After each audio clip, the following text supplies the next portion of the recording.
we're all still talking about 13-year-old Austin Applebee, this young West Australian hero who swam kilometres to shore to raise the alarm over his family who'd been swept out to sea.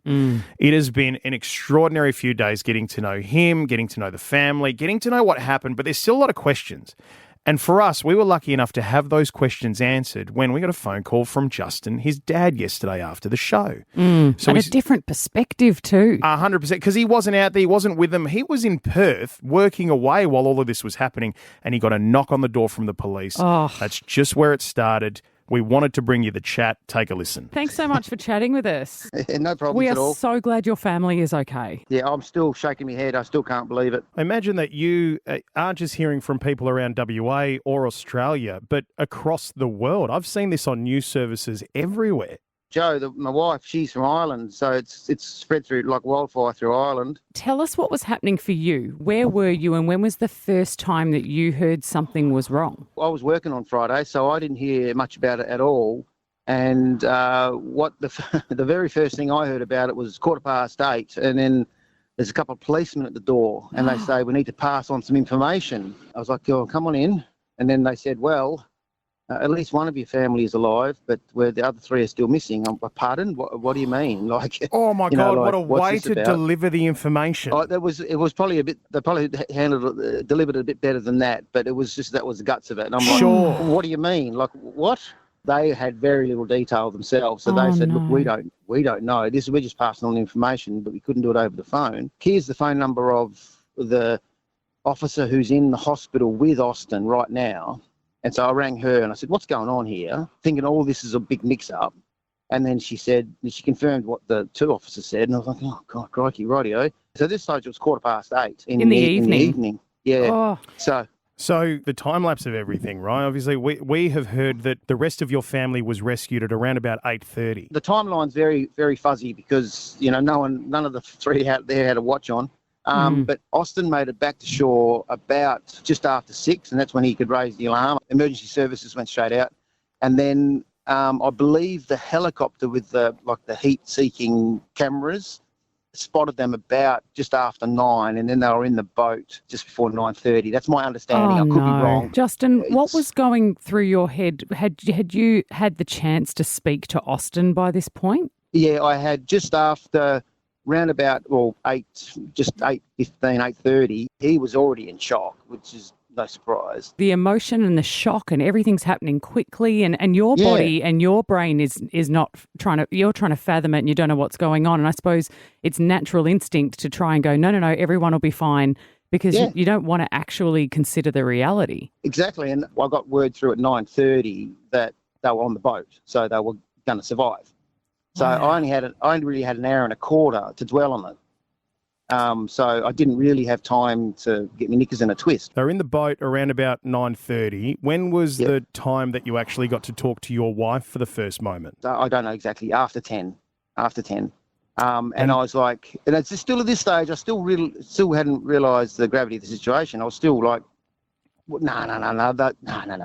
Look, I think too, Justin, we're all in disbelief. Everyone who has read this story is like, this is just the most incredible physical feat by your son, Austin.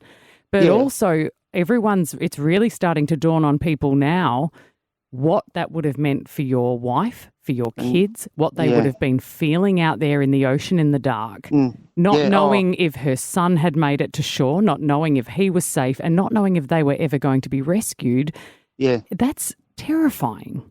It's when the more I think about it, the more the more I think about it, the more I get the odds of a successful result here are I've been crunching the numbers in my head since Friday evening, and I'm still shaking my head like going, geez, well, like my wife, she's going through hell at the moment, because when she sent Austin off to go get help, and then that was at about 2:00 when she sent him off in the kayak, and then 2:00, 3:00, 4:00, 5:00, 6:00, 7:00, sun's going down. Sun's gone down, and she's thinking, well, I've lost my number one son.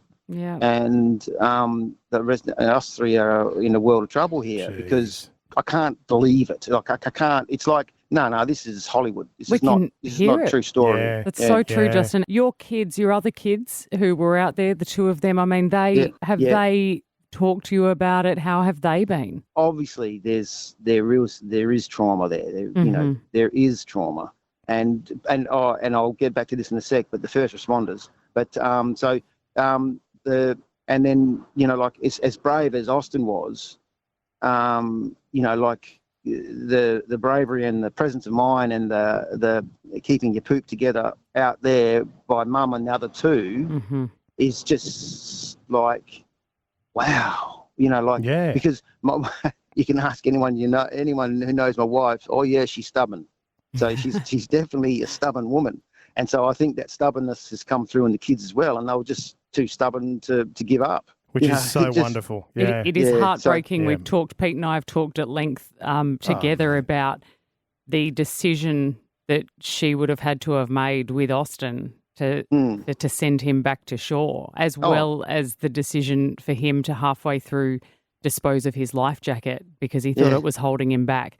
Letting go of those lifelines is a very, very difficult thing to do. There was nothing but impossible decisions from the moment, because when they set off from the beach, they only went to go out 100 metres. Yeah. They didn't set off for a mad adventure. They just went off 100 metres, do a little bit of fishing and splash around and come back in.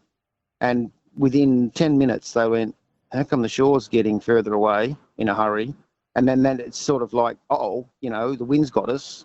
And then on the flip side of all that, and then so Austin was about 4 k's when he started to head back in. Wow. But when they found mum and the other two, they were 8 nautical miles, 15 kilometres out to sea. My God. Can I just come back to that moment where they make the decision for Austin to jump in the water and start swimming? Yeah. Can you confirm some details around there? Have they spoken to you about that moment in particular? Was it a joint discussion between the two of them? Was it mum having to make the heartbreaking decision to go, all right, mate, you're going to do it, off you go? Like, what was that moment? Do you know? I'm not exactly sure, to be honest with you, because they had a couple of hours to think about it before she sent him off. Yeah. And I thought she must have sort of like weighed up the odds, and the best chance of survival here is send the strongest swimmer paddler off in the kayak back to shore. I can't imagine, there's no chance that she could have swum back and left the kids out there together. What option did they have? Yeah, people have said that to her. Like, why didn't you go? Well, then leave 3 kids out there? Exactly. God, no. You can't. It's unfathomable to even think that would be a solution. It's just not. No. So there's just so many things that line up. So Is Austin's health okay? Obviously, we'd heard that he was in a wheelchair by the time because he had collapsed on the beach and still had to run another 2 k's to get help to go to the phone. And we did see some photos of him on sort of crutches. He is fine, and even Bo, he was on crutches for a while because just the paddling for all those hours on end, paddling and kicking and treading water.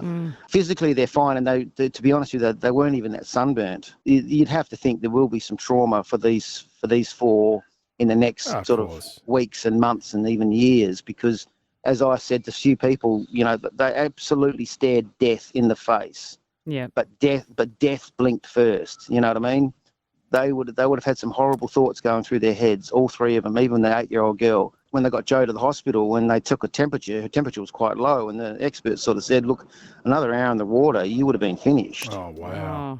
Because it's just the water's not freezing cold like Titanic, but it's still cold and sucking the heat out of your body. Just one other thing here. How have you heard from the VAC swim school who told Austin that he failed over the school holidays for the swimming? Because we did hear, I think it might have been the captain or something, or one of the marine research vessels, the marine search vessels, talk about the fact that, give me the phone, I'm going to call him.